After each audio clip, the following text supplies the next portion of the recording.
तर आम्ही आलो आहोत स्नो वर्ल्ड मध्ये। तर इथे एका माणसाची तिकीट 700 रुपये आहे। आतमध्ये आल्यानंतर प्रत्येकांना जॉकेट, मोजे, शूज दिले जाते। आम्ही सगळ्यांनी आतमध्ये जाण्याची तयारी केली। खूप उत्साह होता आत जाण्याचा, खूप छान वाटत होतं। जशी एंट्री केली तसं बापरे एवढं गार लागायला लागलं, असं वाटत होतं आम्ही काश्मीरलाच आलो की काय। आणि आम्ही आत आल्यानंतर हे बाहेरच राहिले। आरू तर एवढी घाबरली पप्पा कुठे आहेत म्हणून, आणि हे जॉकेट घालत आतमध्ये आले। मला तर आनंदच मावत नव्हता। हे बघा किती मस्त आहे, सगळीकडे बर्फच बर्फ, तोंडातून नुसता वाफा निघत होत्या। मला वाटलं नव्हतं एवढं छान असेल म्हणून। आम्ही सगळे खूप एन्जॉय करत होतो।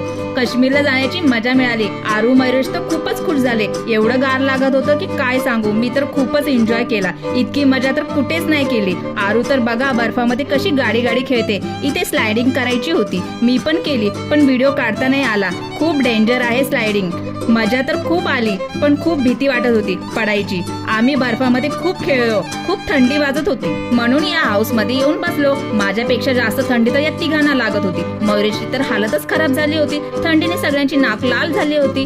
हे बघा कशी मस्ती करतायत, जे ते बर्फामध्ये पडत होतं। खूप हसायला येत होतं, पोट दुखत होतं हसून हसून। मयुरेशला स्केटिंग करायची होती, इथे शूज घेतले आणि स्केटिंग करायला गेला। त्याला स्केटिंग करायला खूप आवडतं, पण घाबरत होता। बर्फात स्केटिंग करायचा अनुभव मिळाला।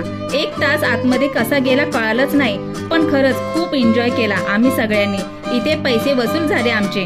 थंडीने हातपाय सुन्न झाले होते, नाकातून पाणी गळत होतं। बापरे भयानक थंडी होती।